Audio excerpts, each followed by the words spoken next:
Ok, vamos a empezar con el tema de entornos organizacionales, el ambiente externo e interno de una organización.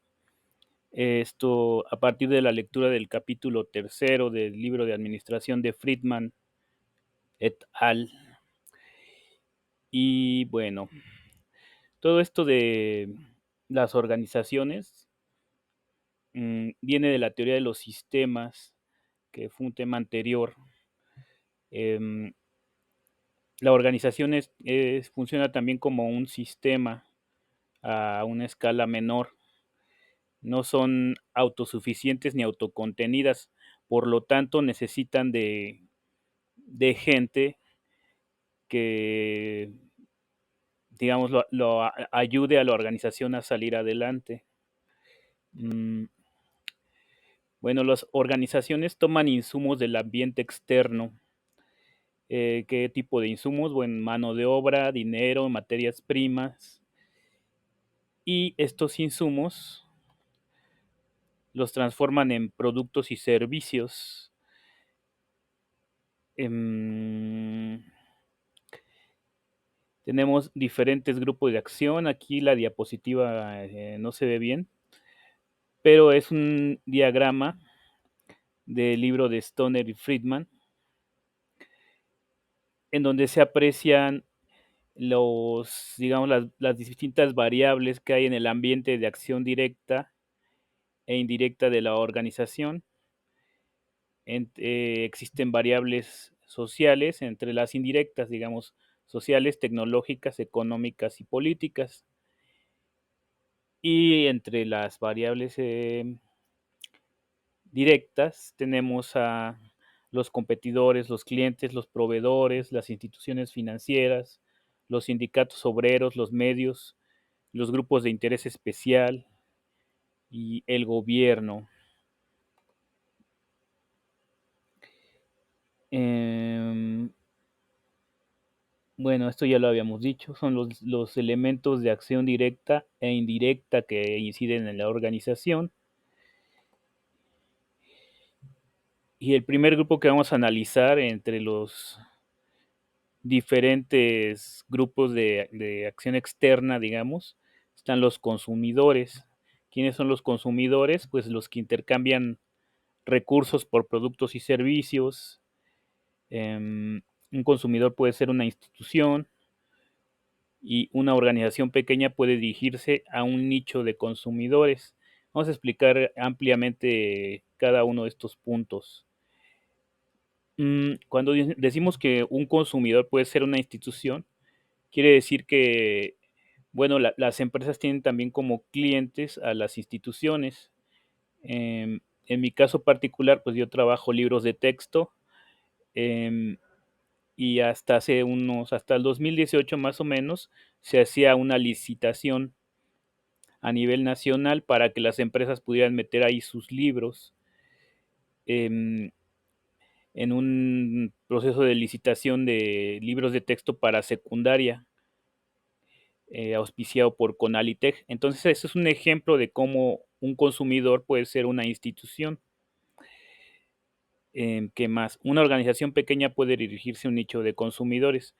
Pues sí, tenemos también como editoriales pequeñas que se dedican, por ejemplo, a publicar cierto tipo de libros. Por ejemplo, hay editoriales de libros jurídicos, que es lo único que publican. Entonces, solo se dirigen a ese tipo de consumidores, digamos. Después tenemos a los proveedores. En toda organización pues necesita insumos para sobrevivir. ¿Y qué es lo que hacen las organizaciones? Pues sacan provecho de la competencia que hay entre ellos con el propósito de conseguir precios más bajos, trabajos de mejor calidad y entregas más rápidas.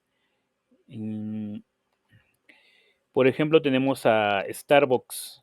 Starbucks tiene una política de estándares de abastecimiento que obliga a los proveedores a presentar las cantidades que se le pagan directamente a los caficultores. en aras de una política de transparencia económica. Em, ¿Qué es lo que pasa con esto? Que entonces los proveedores, por, digamos, por hacer que Starbucks le compre café, pues siguen estos estándares de transparencia, lo que suma valor no solo a la empresa, sino a los mismos proveedores. Digamos que se hace socialmente responsables, ¿no? En los últimos años, pues la tecnología ha avanzado mucho, de tal manera que ahora, pues muchos de los procesos que antes se hacían de forma más rudimentaria, digamos, como el control de los inventarios y el procesamiento de información, eh, ahora se hace de manera automática, ¿no? Mm, por ejemplo, tenemos en los centros comerciales y en muchos establecimientos ya hay caja con pagos automatizados. ¿Qué pasa con esto? Que ahora, digamos que las facturas se genera al instante, se genera la factura y toda esta información va al inventario. Y entonces así las empresas ya tienen un control mayor sobre qué cantidad de productos están vendiendo, qué cantidad de demanda tienen y qué cantidad de oferta tienen, y así pueden reaccionar más rápido. Mm, bueno, los gobiernos se encargan de regular a las organizaciones en la medida de lo posible y a veces también las benefician, ¿no? Tenemos muchos ejemplos de esto a nivel mundial. Digamos que existen gobiernos que se ciñen más a lo que dicen organizaciones como el Fondo Monetario Internacional y el Banco Mundial, y de esa manera benefician más a las empresas. ¿Por qué? Porque son organizaciones eh, que defienden ciertas políticas de corte neoliberal, digamos, que más que regular el mercado, buscan que no se le pongan trabas a las empresas, digamos.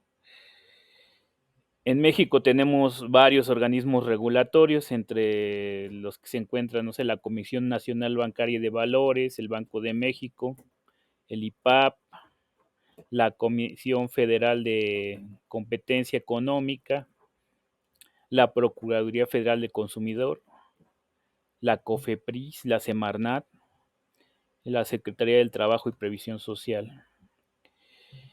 Hay otros grupos de interés que como que no son tan formales dentro de una organización, pero que sí ejercen cierta presión. Em, Algunos aprovechan la coyuntura política para afianzar su posición en algunas cuestiones, pues en la agenda que traen, ¿no? Por ejemplo, los grupos pro vida, ahora con la administración Trump, pues, están como a la alza, ¿no? En Estados Unidos hay un lobby que defiende, digamos, los intereses de las empresas armamentísticas de alcohol y tabaco. Y bueno, hacen presión a los congresistas para que saquen leyes que los beneficien, ¿no? Por decirlo de alguna manera. ¿Qué otros grupos hay? Bueno, también hay grupos defensores del consumidor. Estos grupos surgen a partir de los años 70. Si nos fijamos bien en la historia del marketing, también coincide con el marketing ya dirigido hacia el cliente, ¿no? Donde el cliente es lo más importante. Hoy son más tolerados que en el pasado, ¿no? Porque son grupos que defienden que el producto que uno adquiere en el supermercado o en las tiendas tenga cierta calidad que te estén dando el producto que prometieron en las campañas de marketing y no te den algo distinto. Son importantes para sondear la satisfacción del cliente. Bueno, las empresas ya no están peleadas tanto como antes con los grupos defensores del consumidor. De hecho, como que los consideran una especie de termómetro de, de lo que piensan los clientes y de esta manera pueden generar lealtad, atendiendo las demandas o escuchando a los grupos de defensa del consumidor. En México existe una organización que se llama el Poder del Consumidor, que se encarga pues, de defender a los derechos de los consumidores. Los medios y las redes sociales. Bueno, en el libro de administración solo se mencionan los medios, pero yo le incluí las redes sociales porque hoy en día también son un factor de influencia muy importante y un grupo externo que tiene mucho peso para las organizaciones, sobre todo para las campañas de marketing, ¿no? Y esas cosas. Bueno, los medios siempre han cubierto las actividades de las empresas y la economía.